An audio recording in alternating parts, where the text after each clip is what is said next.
All right, let's get it going. Let's get it going. It's a busy, busy Wednesday. J Dog, I was thinking this morning 20 days to go. 20 days before the first votes in the United States of America that really matter in terms of the road and the race for the White House. 20 days. It hit me this morning early when I was going over some show prep. Good morning, by the way, on our network of news talk stations and the Pulse of an H and thousands of you are listening, streaming each morning. We appreciate it very much. And of course, Seacoast in New Hampshire, right up into Portland, Maine. Good morning, WTSN, 1270 AM, 98.1 FM, and our network of news talk stations, WTPL 1077 FM and beyond. And we got the Lakes region blanketed for you. A lot to talk about. Changing of the guard at Harvard University. We'll get back to that and a little bit more. But 20 days to go. And Paul Steinhauser reports nationally for Fox News and for us locally. And he was at a packed event last night at what is known as the pavilion part of the beautiful, wonderful Wentworth by the Sea Country Club in Rye, New Hampshire for a Nikki Haley town hall. And Paul, I'm hearing there were some folks outside, in fact, more than a few that could not even get in. Standing room only. Good morning, Paul. Take it away.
Well, Paul, you may want to stay tuned and listen to our next segment because no disrespect to the Sanu news. That's old news. Governor came out and endorsed Nikki Haley recently, but the family followed. But we have a pretty big endorsement coming up in our studios, and you can stay tuned. Paul Steinhauser reporting nationally for Fox News. Thank you, Paul. Are going to transition out of the gate. We have some great, great newsmakers in our studios this morning. And we do have the governor, former governor of South Carolina, former ambassador to the United Nations, Nikki Haley, here in our studios. Good morning, Governor. Yeah, more town hall, big town hall last night. But we have the chairman of our media group, Bill Binney, in our studios, and he's the chairman of Binney Media, which oversees in pretty much all of our brands and stations in the region, but also the Pulse of an H. And Bill Binney joining us with some news this morning. How are you, sir? Hey, let's start with just last night. The Wentworth by the Sea is a place you know very well. You're the owner, but you had a big event last night. I'm hearing, Bill, that these crowds that are showing up for the Nikki Haley events, including last week and the week before and the end of last week with the holiday week, are getting bigger and bigger. Big crowd last night.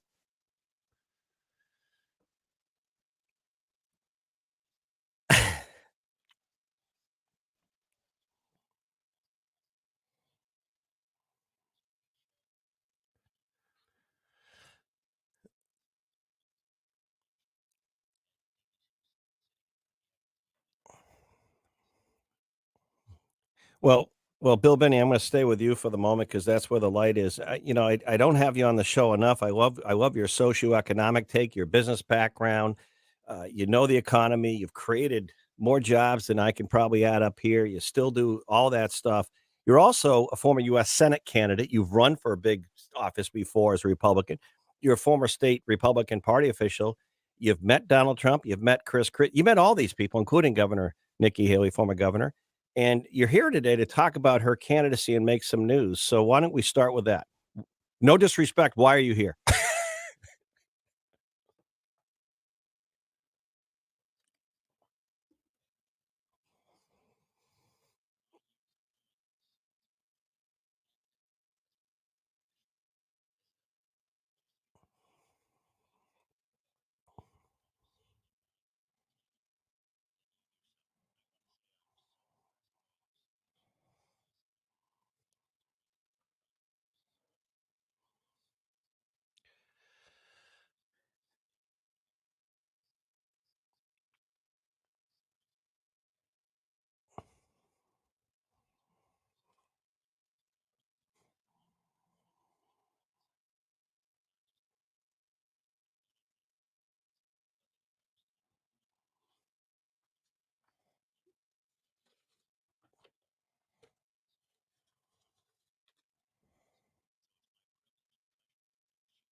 on my knees that you vote and that you vote for Nikki. But I want to have her tell you why you should vote for her, even if you're not affiliated with a party, which you can vote. If you're an unaffiliated voter right now, here and you hear my voice in New Hampshire, you can go and primary day and vote. So with that said, Nikki, The first thing I'll tell independents out there is there's a lot of you. It's not just in New Hampshire. There are a lot of people who felt like their party left them and they feel like both sides are crazy. I don't know that they're wrong.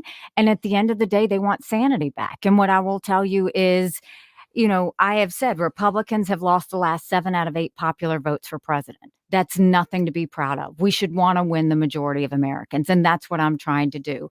And I have been a 2-term governor that took a double-digit unemployment state and turned it into an economic powerhouse.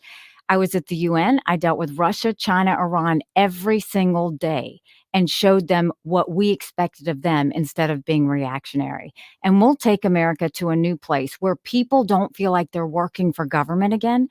They'll finally feel like government is serving the people. That's what we want to do. They deserve to have an economy that's back on track and stop this crazy spending. They deserve an education system where kids are reading again and schools are back to the basics. They deserve a border that is secure, no excuses. They deserve law and order back in our country. And they deserve a country that they can be proud of. And that's what we're going to do. And I'm going to fight to earn every single Granite Staters vote. If I can come back to Bill, just one quick question. Bill Binney making this endorsement. Nikki Haley, Good Morning New Hampshire, the Pulse of an Age. Bill, you didn't have to do this. You're a busy person, got a lot going on. You've run for office before, probably thought about it again, may do it again. My question is, why now? Why this primary? Why, with 20 days to go, are you coming out to endorse Nikki Haley? And not, if it is a two-person race, if you listen to the pundits, Vivek Ramaswamy seems to have plateaued here. Ron DeSantis focusing more on Iowa, the Florida governor. Chris Christie's still in it, but the numbers are suggesting it's a Nikki Haley, Donald Trump, Nikki Haley race. So why now, and why Nikki Haley and not a Trump at this point? So I've met Donald Trump many times, more than a dozen, in this very studio, as a matter of fact, this very building. I think that you are the right generation, Nikki, for what we need. I think that it's unfair as a Republican for what the Democratic political administrations have done from a justice standpoint against Donald Trump. And I want to say that as a Republican, I cannot in any way see that that's going to help us as Americans to politicize the justice system the way it's been politicized against Donald Trump. That aside, I think that Donald Trump has had his turn, and he's swung and he's hit the ball in some cases and he's missed in others. We could talk about that till the cows come home.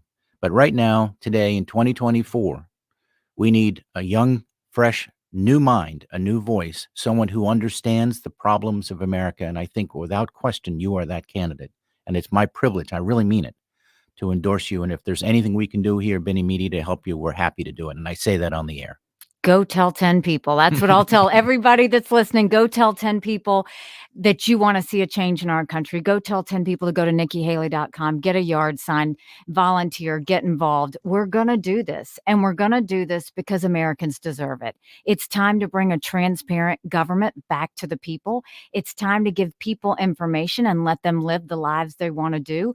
I've told Chris Sununu, I'm thrilled to have the endorsement of the Live Free or Die governor, but I want to make us a live free or die country. It is time for people to be back in charge of their lives and what's happening in the economy. And I know we can do that. What do you say to Republicans, fierce Republicans who are Trumpers?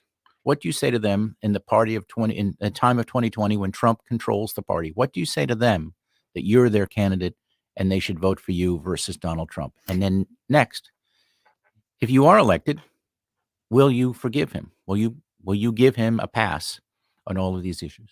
The first thing I'll say is I think President Trump was the right president at the right time. I agree with a lot of his policies. I had a good working relationship with him in the administration. But rightly or wrongly, chaos follows him. We all know that. Chaos follows him, and we can't be a country in disarray and have a world on fire and go through 4 more years of chaos. We won't survive it. You don't defeat Democrat chaos with Republican chaos. So that is the case. The second thing is we don't want another nail biter of an election. You look in every one of these polls, Trump and Biden head to head, it's pretty much even. We're all going to be sweating it out in November. On a good day, Trump's up 2 points. Wall Street Journal had him up 4.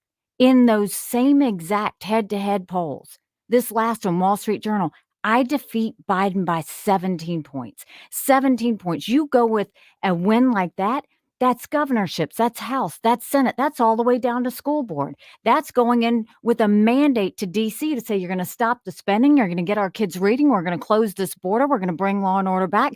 And guess what? We're going to get our enemies back on their heels again. That's what a win like that would be. And that's what we need to do. In terms of, whether I would pardon President Trump or not, I would. And the reason I would pardon him is because this country has to move forward. And we get nothing by having an 80-year-old president sitting in jail, which it's going to continue to keep our country divided. This is not about whether someone broke the law. This is about moving the country forward in a way that we can start to get things back on track. What do you say to the independents who are listening about the January 6th insurrection that Trump may or may not have had a party in? I think it's a terrible day. I hope we never relive it. I think it was horrible for anybody who lives in America to watch have happen. And I think he's going to have his day in court, and we'll see what happens with that. But I hope that it's a lesson that we know how fragile we are. I mean, we are a fragile country, and being this divided only makes that happen. I mean, the reason, Bill, I'm doing this, I don't want my kids to live like this. I don't want them to grow up in a country where they don't know where they're going to get a job. They don't know if they can afford their rent. They don't know if there's going to be all this debt that, by the way, happened under these previous presidents that our kids will never forgive us for. Everybody talks about Trump's economy and that it was good, and it was good. But at what cost? $8 trillion in just 4 years. Now we're digging out of a hole, and it's going to take us a whole hell of a lot to get out of that hole. And I'll tell you that you look at that, and as an accountant, you can have a good economy, but you don't have a good economy by going into debt. Mm-hmm. And you don't do what Biden's doing by flushing the system with cash. Both of these guys were wrong. Both of these guys have gotten us into the situation that we're in. And both of these guys need to move out of the way and let a new generational leader come in here and start to deal with the solutions that we have going forward. So you talk about the debt a lot, and I've spent a lot of my life looking at it and thinking about it. What would you do about very complicated, difficult issues like Social Security? $34 trillion in debt. And the part of that really should send a chill up everyone's spine is in a couple of years, our interest expense will be more than our defense budget. And if Russia, China, and Iran see that, we're in a lot of trouble. A strong dollar matters. That's what makes us a superpower. That's what's so important. A big part of what's happening is the fact that Social Security will go bankrupt in 10 years. Medicare will go bankrupt in 8. That doesn't mean that people need to be fearful. That means that we need to get in front of the situation. So the way that we fix that is first acknowledge that we have a problem. Every other candidate, including Trump, has said they're not going to touch Social Security or Medicare. Well, if you don't touch it, that means you're going to go in as president and exit the door, leaving it bankrupt. That's not responsible. What we will do is, first of all, everybody that's paid in, we'll keep it. America should keep her promises, and we'll do that. But for those like my kids in their 20s, we're going to say we're changing the rules for you. So we will go and change their retirement age to life expectancy.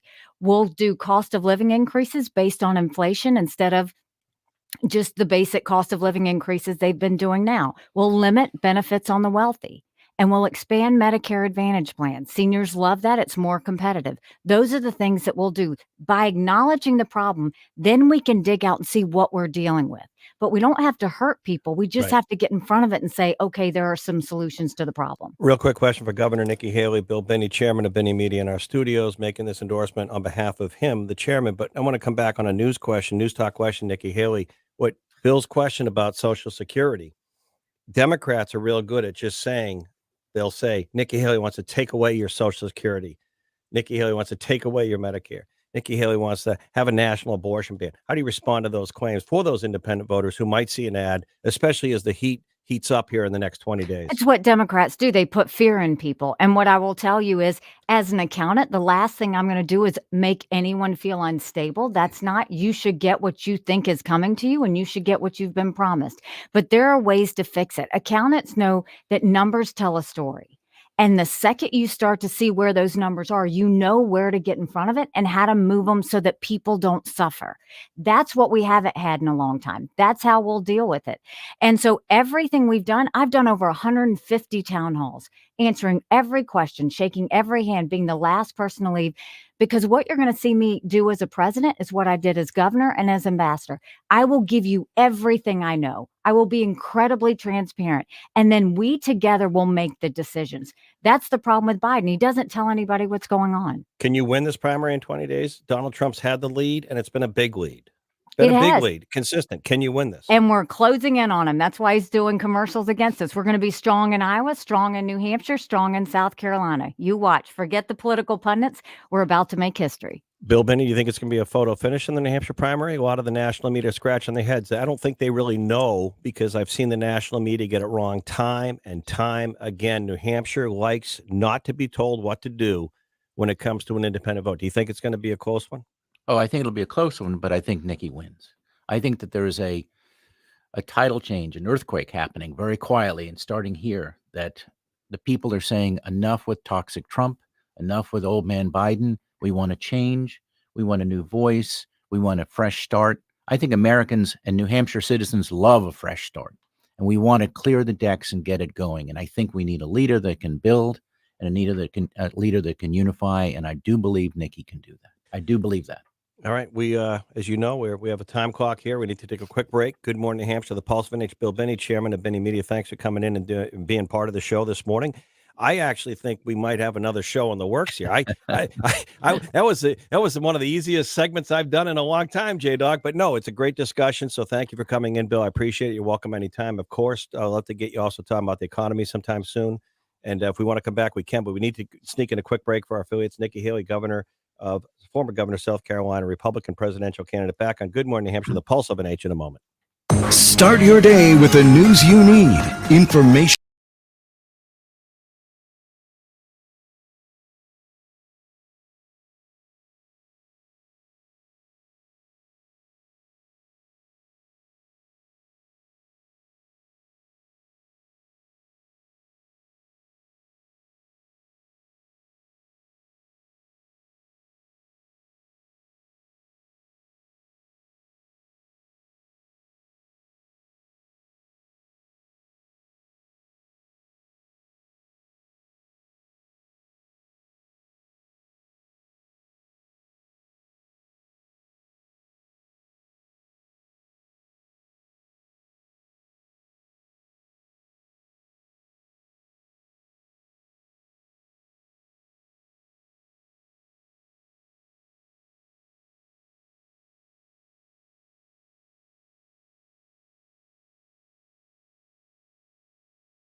All right, welcome back. And into 2024, we're delighted about our new partnership and relationship with Sig Sauer, great manufacturer and employer over at Pease International Trade Port. Power on the show, and got a lot going on. I know some of a lot of the national media are in town listening. I've gotten some calls this morning, and in our studios is the chairman. Let me be very clear: the chairman of Benny Media, and Benny Media actually has many different brands and music stations, radio stations, news talk stations, regionally, growing nationally on the pulse of an H, but of course up into Maine. But Bill Binney, former U.S. Senate candidate, Republican official in the past, but a leading member of the community on the business side of things and public policy in our studios, making an endorsement this morning of Nikki Haley, former governor of South Carolina. Town hall last night in Rye, and more to come. So I'm going to just keep these two here from a few moments because I know they're both busy. And let me come back to a couple of the questions we were talking about during the break. And again, Bill Binney, this is a pivotal time. 20 days to go. 20 days to go before the first actual votes in the election for president in New Hampshire's primary. Now, I personally believe what happens in Iowa, unfortunately for the people that run there, stays in Iowa. It doesn't always translate. I can point to many elections where whoever came out of Iowa with all the marbles of the caucus support didn't translate here. So I guess the question is, again, you're making this endorsement this morning. You can reiterate why. And then there's the Donald Trump reality here in New Hampshire. Solid support there. And you asked Nikki Haley about that. Do you think that there is so much movement now in the next 20 days that this is actually a toss-up at this point between these two or not? I think that there's momentum on the Haley campaign without question. I think that Nikki has emerged out of the pack. I think that early front runners or hopefuls have fallen behind, DeSantis being the most obvious candidate of that. I think others have just simply not emerged. And I think that we're at an exciting time. I think as a citizen of New Hampshire, I think this is among the most exciting political times of my experience with all of these opportunities to change the direction of the leadership of the free world, not just America, but of the free world. And we, a mere handful of people, I have friends all over the world who are always contacting me this time of year, reading about New Hampshire, whether that's Europe, whether that's South America, whether it's the Far East. We live in an incredibly unique place here in New Hampshire. And I think having Nikki Haley here in these studios is a privilege for our organization, but more importantly, an opportunity to ask her tough questions about Social Security. What would she do? Would she pardon Donald Trump? And the answer is she would figure out a good solution for Social Security. And yes, she would pardon Donald Trump. I think that's good, clear solutions. And I think that candidates should be able to talk like that. And only in New Hampshire does it seem to me that happens. Bill, do you think if Nikki Haley were to make this a photo finish? Now, I've said on the show for months since the summer, the good news for Donald Trump in the summer is he had a big lead in New Hampshire. The bad news is he had a big lead in the summer. It's like we football. know that. I remember the New England Patriots and the Atlanta Falcons during the halftime of that Super Bowl. I think they were down by 25. And so my question is, if Nikki Haley were to beat expectations and come very close or win New Hampshire, if she ever were to pull off an upset of Trump, because it's been his to lose for months now, how big of a story is that politically coming out of New Hampshire? I think it's huge. And I'll point out Bill Clinton finished second. Okay. He came in, he didn't win. He came in second, but he showed, the ability to come back and the ability to take a punch. So this state has proven and shown time and time again that we can pick winners and pick people who emerge out of the political fog, if you will. I think that, right now is a unique time. Biden is really not effectively running in the New Hampshire primary. There's a lot of independents out there that want to engage. I encourage them to engage. Independents in New Hampshire can vote in the Republican primary. And I encourage them, if you are at all politically minded, I encourage you to go and vote in the primary this coming few weeks from now. 20 days. And vote for Nikki Haley. Nikki Haley, let me turn back to you. We talked during the break. Do you think there's a write-in campaign for Joe Biden, a write-in campaign for the sitting Democrat president in New Hampshire's primary because they chose not to be on the ballot here? Is he going to be successful in that in New Hampshire when you go out and about and you're out there with the voters in these town hall? And do you think do you think Joe Biden will be the nominee for the Democrats? Well, I can tell you right now, I hear a lot about Joe Biden in the town halls, but none of it's good. None of it. Everybody knows. You can say all day long we've got a good economy, but people don't feel it in their wallets.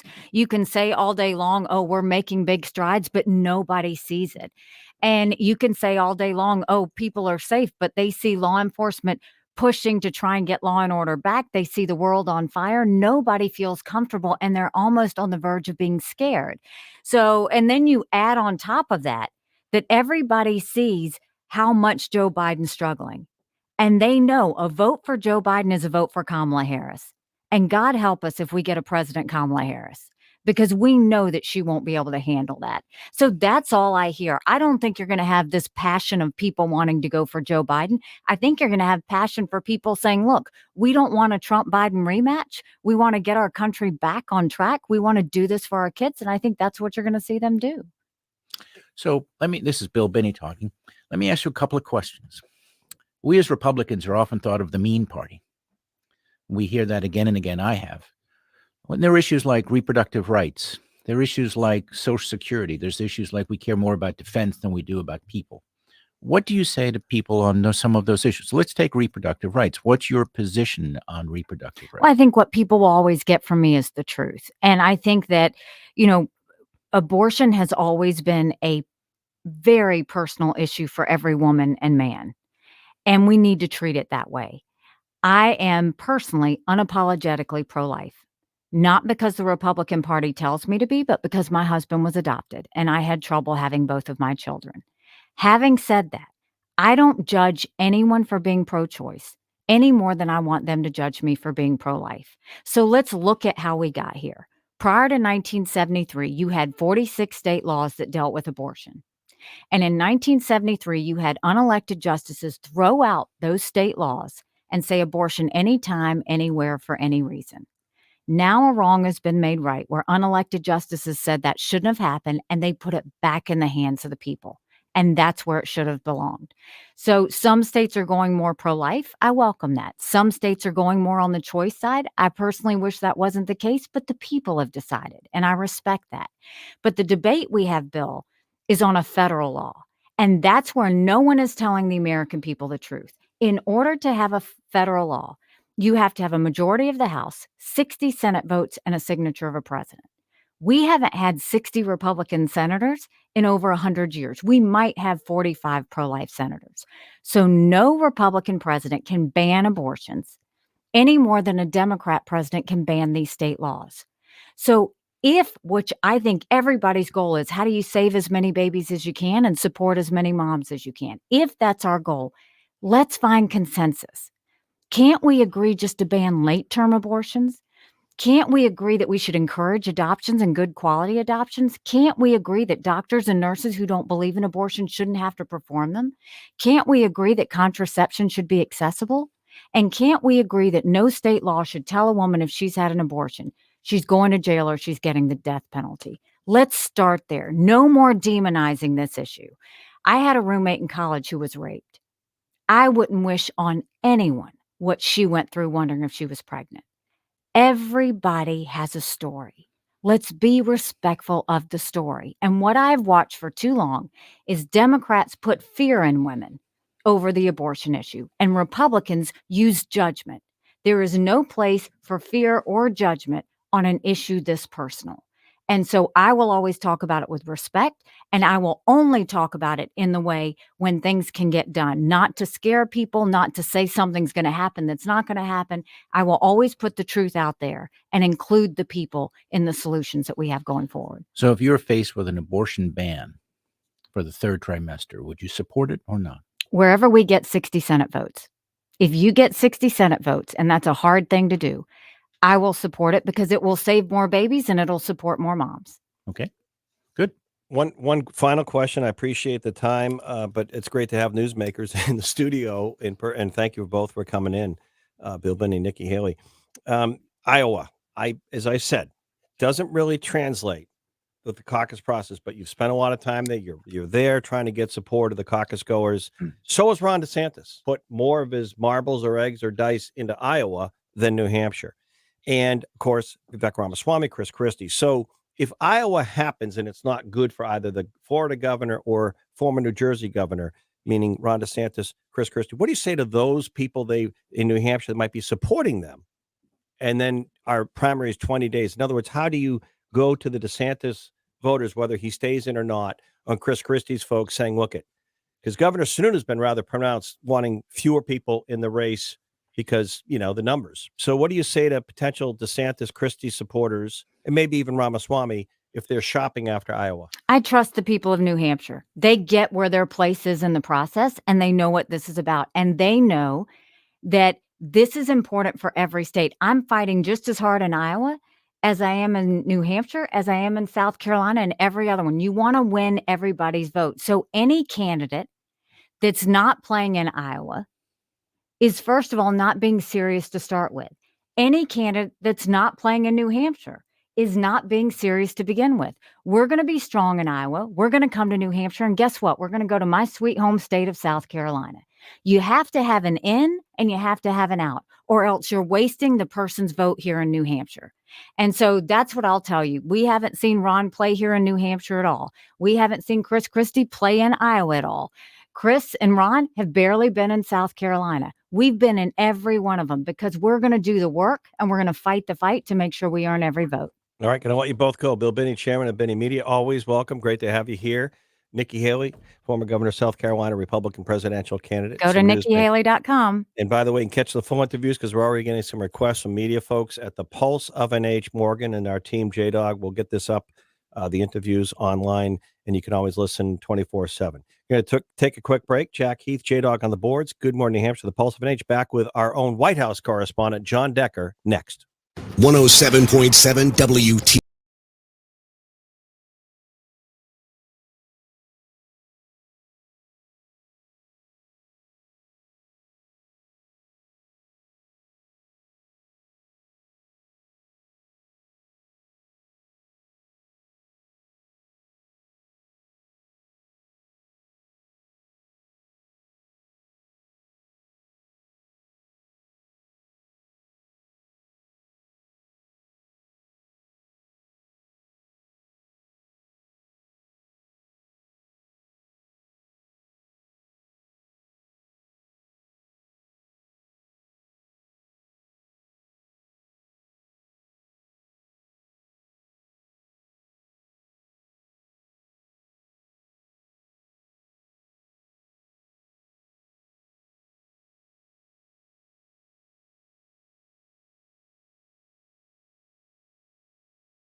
chairman, and of course, it does not reflect all the views of employees and show hosts like yours truly. So I'll just reiterate that. But we go on, and a lot coming on, and of course, it's 20 days to go before the New Hampshire first of the nation presidential primary. Hard to believe. Some other news made out of Cambridge, Mass. Yesterday, the embattled, I guess, 6-month president of Harvard University resigning. And that was an interesting story, culminating with a testimony on Capitol Hill, along with another Ivy League college president who's out when they simply couldn't answer the question if genocide and, physical threats against Jewish students violated their codes, whatever their codes are on campus. So hindsight is what it is. And we'll see where that goes. Some of the other news talk we're making this morning, and J-Dog, we're going to have John Decker on White House correspondent coming up, Alicia Preston's Anthopoulos, Seacoast Online, Neil Levesque, St. Anselm College, Institute of Politics. And by the way, primary day that morning, we'll be doing my show at the West Wing, St. Anselm College, Institute of Politics, live in the morning. But then that night, we stay there. Our setup will be there in the West Wing, and we go live that night for our election night coverage. And of course, that is going to be as the vote starts to come in on the primary. And it's going to be a very interesting finish, obviously, to say the very, very least, the next 20 days. And J-Dog, as we await John Decker, I think if we do we need one more break? All right, take a quick break. Back with John Decker, on White House correspondent on Good Morning New Hampshire, the Pulse of NH in a moment.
All right, a busy morning. In a moment, we'll tell you how you can save $500 on your next new or used vehicle at the Auto Fair, Nissan, and Stratum. In a moment, John Decker, our own White House correspondent, joining us. A lot of news coming out of New Hampshire. And John, I think it's only going to intensify in the next 20 days. We're 20 days away from the first real votes in the New Hampshire presidential primary in the road to the White House. Good morning, John.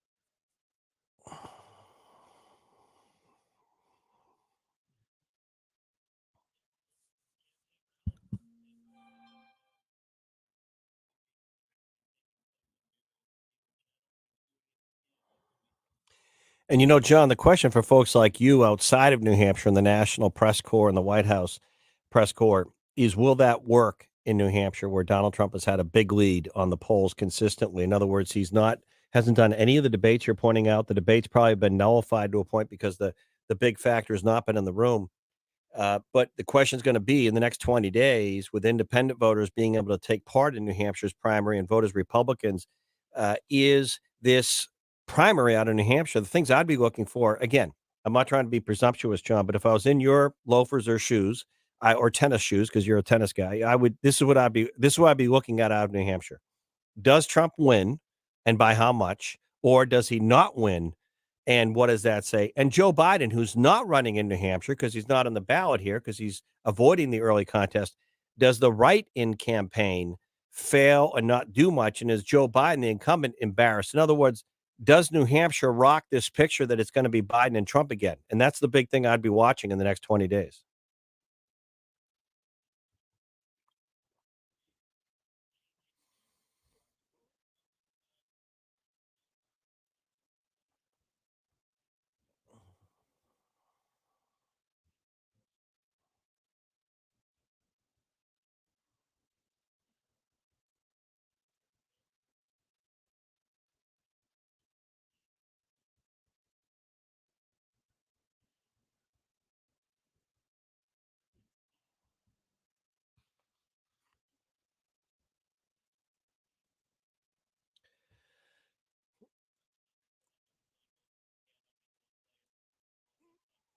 And then the other state I look to, John, and this, is South Carolina for obvious reasons. If this thing tightens as it feels between Haley and Trump, Trump and Haley, and then it goes into South Carolina, obviously that's going to be a test for both of them as well.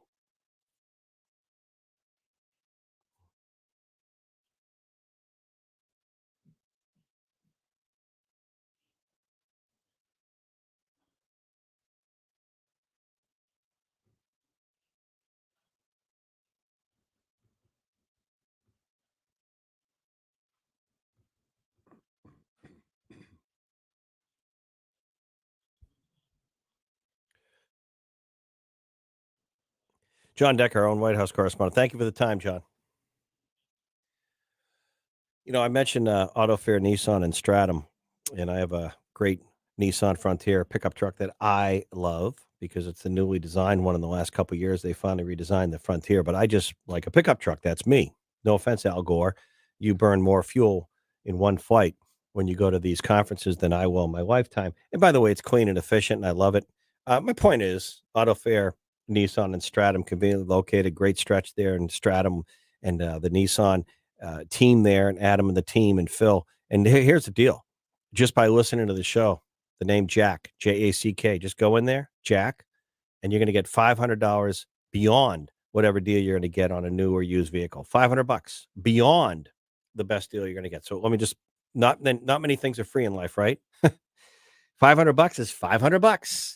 That's a couple times in the grocery store. Why not put it in your pocket so you get a new or used vehicle at Auto Fair, Nissan, and Stratum? $500. Just say Jack. And of course, they have great deals at Auto Fair Honda in Manchester as well. Jason and the team, sponsors of our New Hampshire State Police segment, heard on, be tomorrow morning, by the way, in the 9:20 slot. We got a packed show for you. A couple programming notes. Wednesday morning, January 17th, we're doing my show, Good Morning New Hampshire, the Pulse of NH Live, a town hall at the Capitol Center for the Arts, Bank of New Hampshire stage. Where? Concord, New Hampshire. Seating is available. It's free but limited, so get there. Beautiful seats, beautiful facility. We're going 3 hours head on the number one health issue facing more families and listeners out there than anything else combined. The state of mental health and addiction right here at home. Anxiety, depression, mental health, and addiction. Too often they go hand in hand. Great partners, Granite Recovery Centers. We're going to have families there. The DEA talking about synthetic fentanyl. We're going to have solutions, how we can do better. We need to do better. Anthem, Blue Cross Blue Shield, New Hampshire, and others. It's coming up fast Wednesday morning, 9 to noon. But get there about 8. We're going to have a nice reception if you want to come by and have some coffee and talk before and get some questions in. 9 to noon live, Wednesday morning, January 17th. Mark your calendar if you're a family or you're a healthcare worker, caregiver, supporter. You want to be there with some answers and questions. You're welcome. And then, of course, January 23rd, Tuesday, right after, we're live at the West Wing, St. Anselm College Institute of Politics, broadcasting live on primary day, 20 days from today. 20 days, New Hampshire votes first in the nation. We'll be at the West Wing, St. Anselm College. And then, of course, that night when the results come in with our team of political analysts and all-stars. Back on Good Morning New Hampshire, we'll have Vec on deck. Speaking of St. A's, Alicia Preston's Anthopoulos, Seacoast Online. Back in a moment.